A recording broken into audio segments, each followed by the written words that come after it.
TOLPcast. You already know what this is. It's your boy Jay Lip. I am in the building. TOLPcast.com. You already know what this is. You know who I am. And I got in the building a family friend, a friend of the family, and a family friend. This is Lisa. Lisa, what's good with you, baby? Hey, how's it going? Good. How you feeling? Feeling great. It's St. Patrick's Day. Got my green on. There you go. I ain't got nothing green on. I'm wearing a red hoodie and black skin. I don't know why I didn't do better, but it is what it is. So it is. So with that being said, let's get straight to the shits. First and foremost, I want to let you know that you are a first-time guest, and we want to applaud you for that. So clap, Thank clap, you. clap, clap, clap. I am going to have my sound effects back very, very soon, so you won't have to hear, kind of the bullshit in the background. And also want to tell you thank you for joining us today. It was very, very, very gracious of you for getting on here, so just want to tell you we appreciate you. No problem. All right, so here we go. Captain Marvel. That's the topic. Captain Marvel. Not Captain America, not Marvel Comics, even though we will probably talk about both, but Captain Marvel. So, I want you to tell me from the film, what was your takeaway? I want to get a letter grade from you. A, B, C, D, or F for fuckery. Fuckery. No, definitely not. I loved it. I believe it was an A+ in my book. Okay. I heard out there that people were saying it was a big ad for like the Air Force and stuff, and that I didn't get that at all from it. I feel like it was an empowering movie for women, and to have like that sort of powerful presence in the Avengers is exactly what they need. So okay. I thought it was A+. Okay, A+. Mm-hmm. You gave it an A+ based off of the content, I assume. The content, you gave it an A+ because of really the portrayal of Captain Marvel. Now I gotta ask you this: are you a fan of the film or are you a fan of the comic?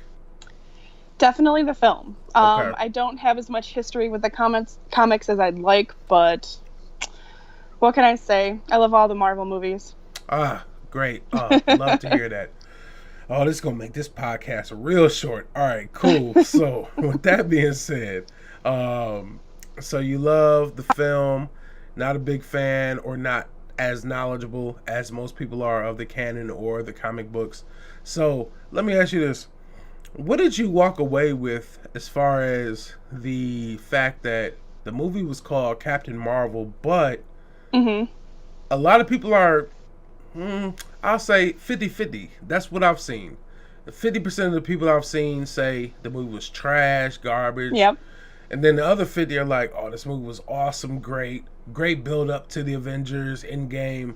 Like, what do you think about that? Which side do you see yourself on? And I'm assuming as an A+ winner, as you are, you said that you side with the A+ side. So am I right?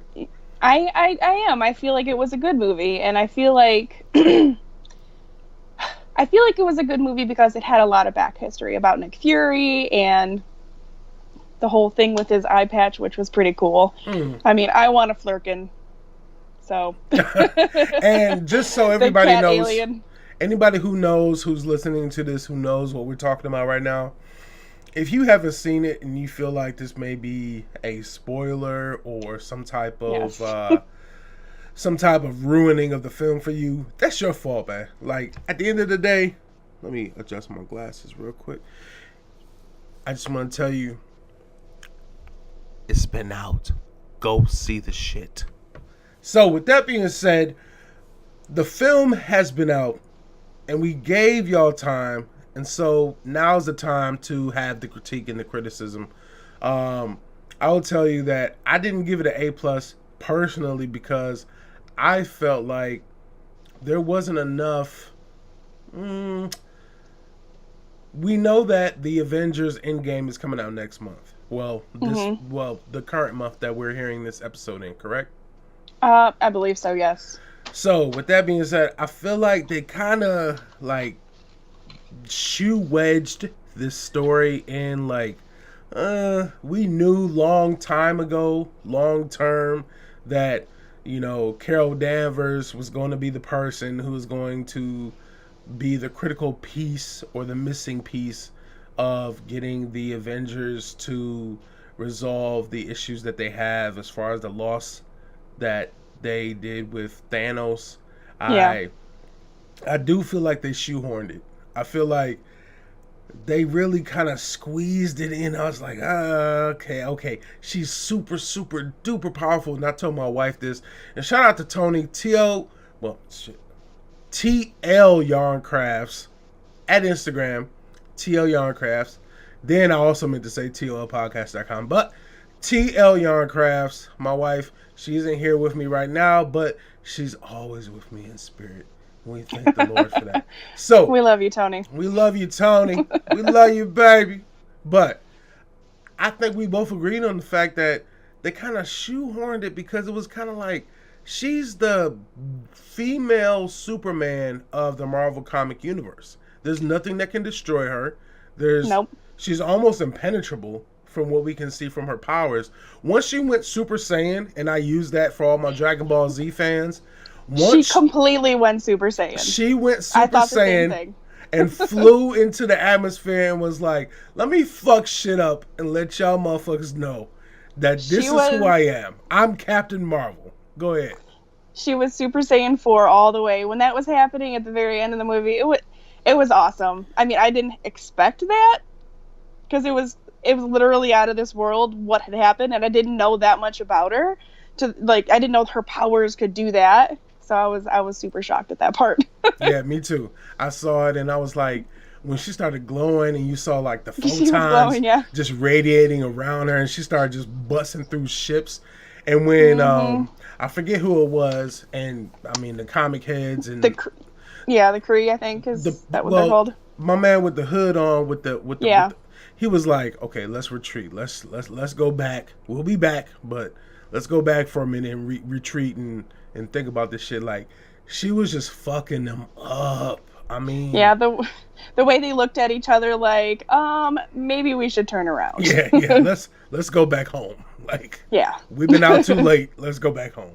So, but that also they said that they'll be back. So I'm pretty sure that they're in the end game.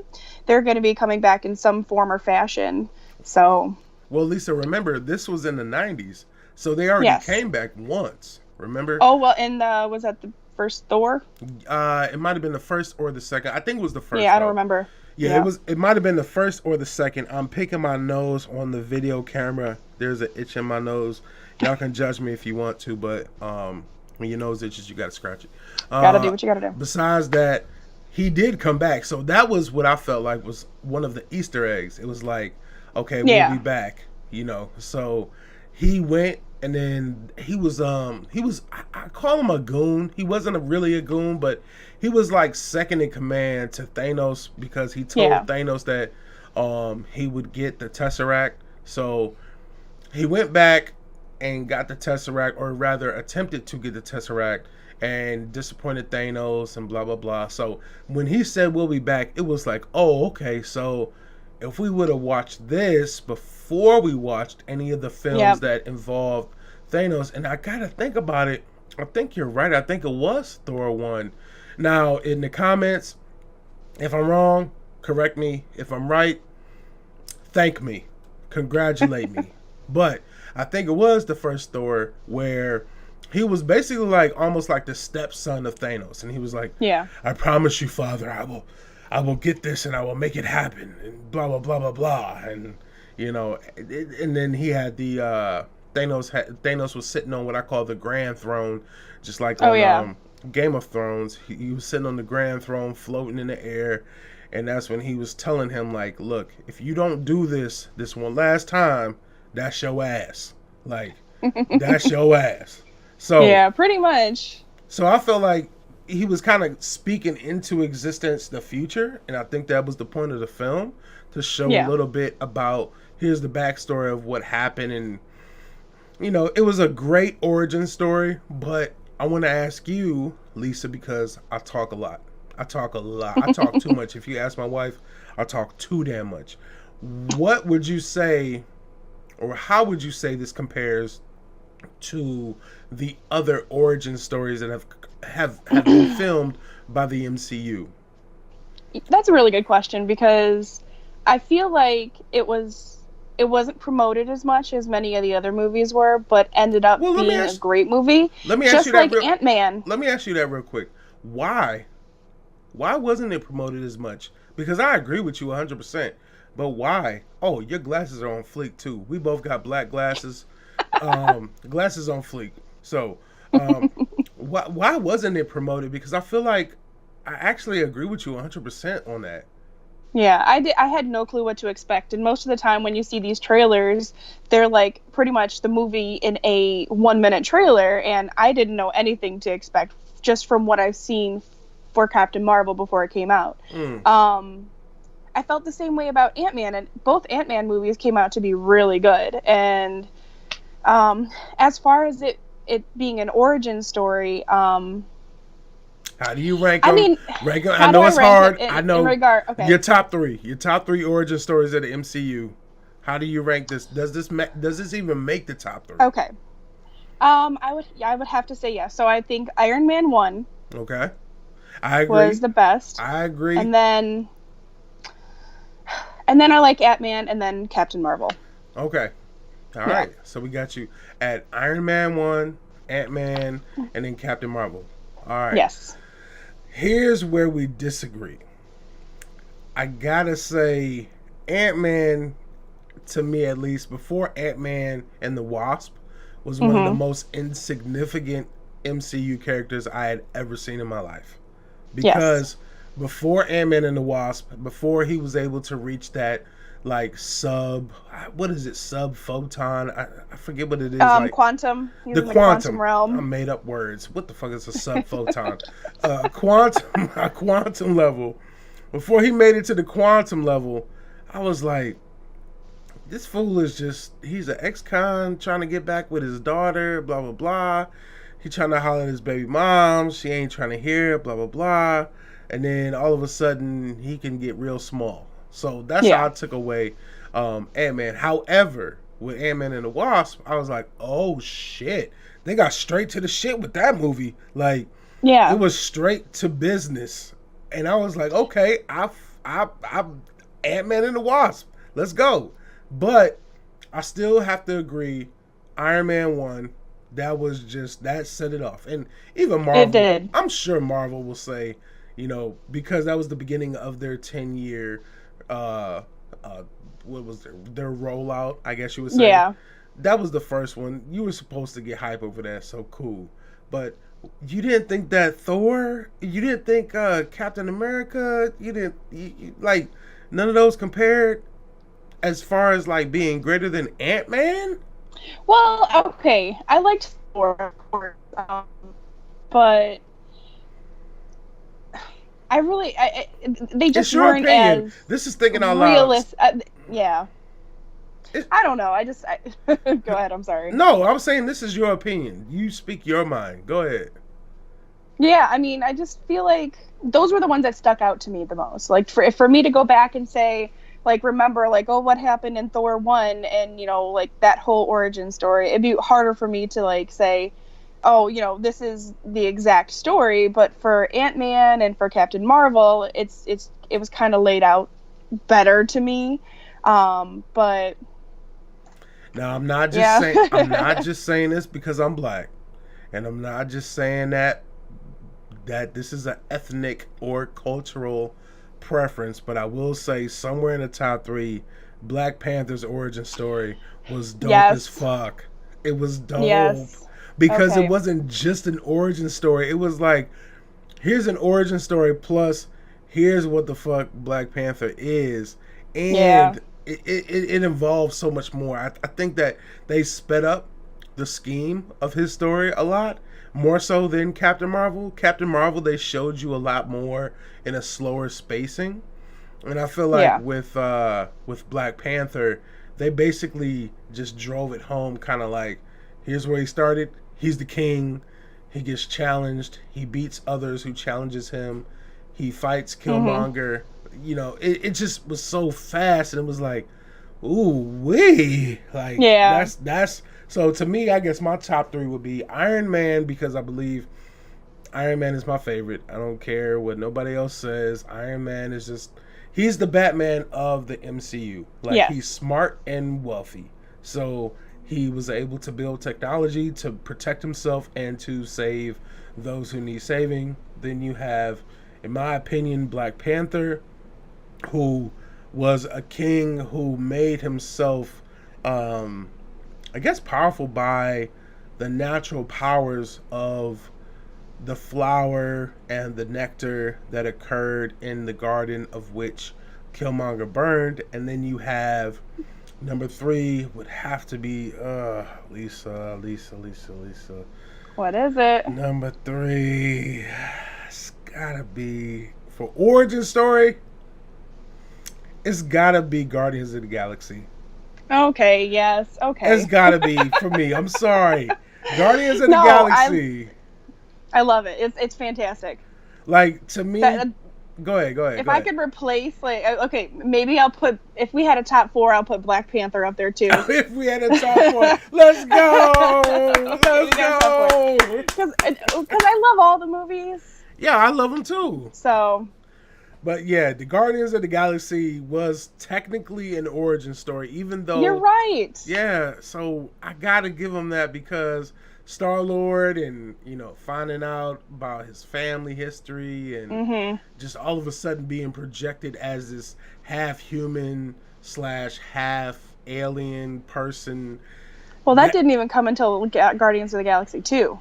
Well, what I'm saying is, when you look at him, he looks like a human male. However, when he goes out into space, he clicks a button on his neck, which makes his mask appear, and he can breathe through space. And it's like, oh shit, like, this guy's okay, he's on some other shit. So you're right, we don't find that out, and thank you for spoiling that, Lisa, to all the people. No, I'm playing. So, like, if you haven't seen it by now. Come on, y'all. Like, if you're listening to this podcast right now and you haven't seen none of what we're talking about, y'all should have been clicked off. But regardless, I think that those are my three. So one more time, yours were Iron. And I appreciate your fourth introduction into the top three. Was very incredible, and I thank you for appreciating my opinion. That's very courageous of you. So, with that being said, what? Go ahead. You shaking your head? No, keep going. With that being said, and I told you we gonna keep this shit moving. So, with that being said, Captain Marvel, how does that rank to you in the MCU ranking? Like, where does that put that? 4, 5, 6, 7, 8, 9, 10? Like, I feel like I'm fucking 1, this 2, 3, is 4, hard, 5, man. 6, 7, 8, 9, 10, 11, 12. Like, where do you put Captain Marvel? Well, I feel like Captain Marvel's really the glue that's going to put it all together in the end. Absolutely, yeah. And I don't feel like I can accurately rank her movie until after Endgame. Because cheater, I really want to see how she's... No! I really want to see how she's going to impact the Avengers and what's going to happen, and how the hell did Gamora come back in the trailers, and how does... Ant-Man come back from the quantum realm, and like, is she gonna have something to do with that? That's or what? Question. Like, that's a there's great a question. lot of unanswered things that I want answers to, and then maybe I can rank it a little bit better. Now, Lisa, I think we both know the only way for Ant-Man to come back from the quantum realm is for Captain Marvel to go back and get him. We gotta know that there's only 2 people who can do it right now. Then you see the uniforms at the end of the last trailer that show them all with quantum realm uniforms on. So, in my opinion, what happens, and I'm just prophesying, and if I'm right, I want y'all to congratulate me. If I'm wrong, slander me. However, I do believe that we saw that in the last trailer, there were these new uniforms, red and white, similar to was it Dr. Pym? Yes. So Yes. Dr. Pym had the same uniform, went into the quantum realm when he was attempting to find his wife, Mm-hmm. and you see these guys with these quantum realm uniforms on, and you see Ant-Man walking with them. Now, granted, Marvel is notorious for throwing out trailers that have shit to do with what actually happens. They're Yes. notorious. They do it all the time. In the last trailer for the Avengers Infinity War, they show Black Panther running with the Hulk and everybody else just running through the forest. That never happened. Yeah. Anybody that saw the Yeah. film, that never happened. So now that they're showing us this trailer with all of them wearing their quantum realm uniforms, I'm thinking they already got Ant-Man out, they got Captain Marvel, and they're like, and this is just my opinion, but what if in the quantum, I don't know what the fuck is wrong with my voice, quantum realm. Almost. There you go. Don't clown me. Don't clown me, Lisa. Family friend, friend of the family, family friend of the family friend. That's what I am. If you are going to get people out of a what I consider to be, and I never believe that these people who turn to dust are dead. I've never believed that. But I do No. believe in the soul stone. And I do believe in the fact that if they were to transfer themselves into the quantum realm, could they possibly get to the soul stone and get into there and bring people out? Is that possible? Like, what do you think? Yeah. Or are you one of the Earth 2 believers, which I've seen online, who believe that there's a second or alternate reality where these fallen Avengers live and are just stuck, like almost I like a I purgatory? don't believe in that. No. I believe 100% that they're dead. They are dust. They are Oof, gone. oof. I believe that they're going into the quantum realm, and they mentioned, and I believe it was Ant-Man 2, that they can actually go back in time in the quantum realm. Mm, because So, what if they go back and they time travel at that point back to before Thanos gets the Infinity Gauntlet and stop him then? Or something of that nature. So I agree. So, So I agree with your hypothesis. I think that what concerns me or what kind of hurts my heart, and it's not you, and it's not your thoughts. It's just the fact that what if that's real? And to me, knowing the contractual agreements that some of the actors have with the MCU right now, with Marvel, what if knowing that this is Iron Man, well, Robert Downey Jr., I'll say, it's his last contractual agreement as far as his film. It's yeah. whoever plays Captain America, it's his last contractual agreement.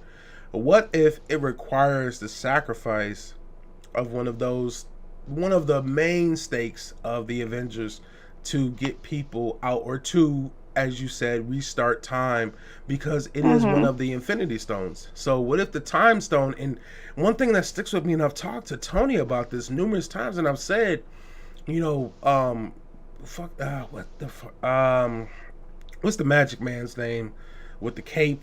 Oh, Doctor Strange. Doctor Strange said, Tony, this was the only way. This was the only way.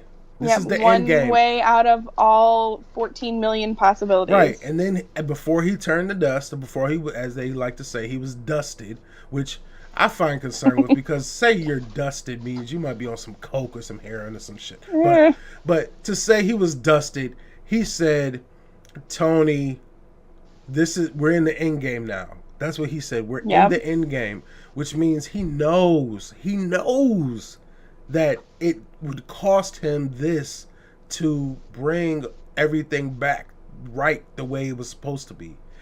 That Yep. scares me, because in the trailer, and I would say this came out yesterday, maybe 2 days ago. There was Yeah, a 2 days trailer. ago. 2 days ago, there was a trailer that came out, and it showed everything in black and white and red, and I was like, "Whoa!"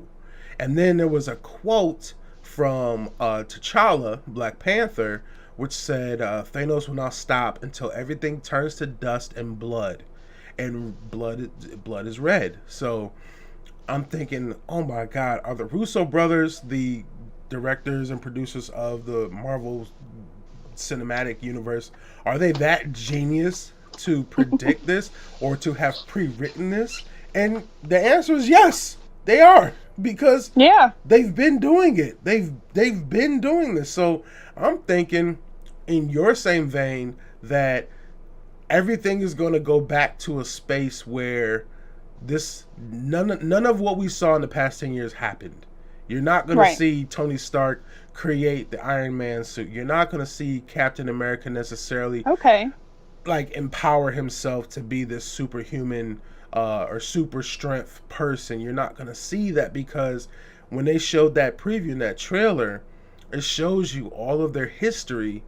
And now, and of course, again, black and white with red coloring. Then they come back, and it's like, what if the only way to bring them back is for them to start over and kill Thanos? Of course, that is in the same vein. It has to happen at the same time. Otherwise, everything would happen again, correct? Yeah, exactly. So what if you kill Thanos so he does not have this hunger for the equilibrium of the galaxies, and then to do that you have to sacrifice and say, we just all have to not know each other? Like, that is a deep ass plot line, and that to me is like, whoa, like it's almost like that's a good way to bring it to an end, honestly, I think. And that's what I was talking to Tony about earlier, and I know she's gonna see this, but she was like, I'm ready for this to be done. Like, I've been going to these films for 10 years. She's like, I'm ready for it to be done. I'm like, babe, but they're still doing like an Ant-Man 3. They're still doing, Spider-Man off homecoming or going off or whatever it is that he's doing, studying abroad. Like, they're still doing other Marvel movies. There's another Guardians of the Galaxy 3 coming. Like, there's other films. So don't think that this is really over. You got Ronan now, who used to be the guy with the bow and arrow. So you have you have characters who have transformed rather into their new character form based off of the canon or based off of the comic book. So with that being said, I know I've been talking a lot because my voice is out of breath. But with that being said, Lisa, I want you to leave us with your last piece of MCU, Marvel Comic Universe, or Marvel Cinematic Universe feedback. Yeah, Cinematic Universe. Leave us with your final thoughts. Go. So back to Captain Marvel. Again, I believe it was a fantastic movie. I'm a part of the half of the population that actually really liked the movie and didn't think that it was a crazy Air Force advertisement plot or anything. I think it was, there was some unanswered questions in it, but I think it's going to tie together really well in Endgame. And I mean, if Marvel keeps going after Endgame, which it has to, I'm okay with it. I don't have anything else to do. I don't watch DC movies, so. No Aquaman for you? Nope. No Aquaman, no Superwoman, no. Nope, didn't watch any of them. Not a fan. Or Wonder Woman, I should say.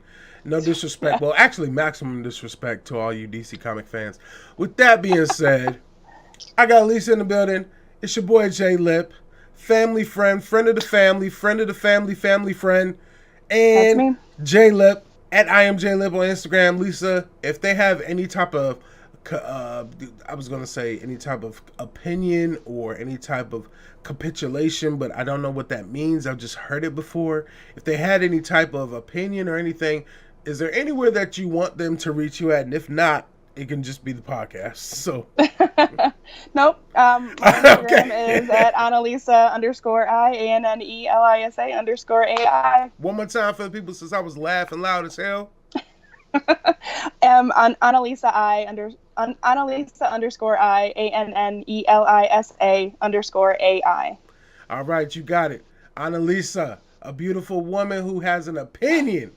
Go to her page and give her all of your MCU/DC hate and all of your MCU/DC love. And with that, we are out. Love y'all. Peace. Annelisa, Thanks. please don't hang up yet. I won't. This is just for the people. We're just saying bye to the people. So bye-bye, people. Yes. Bye-bye, Bye, y'all. people.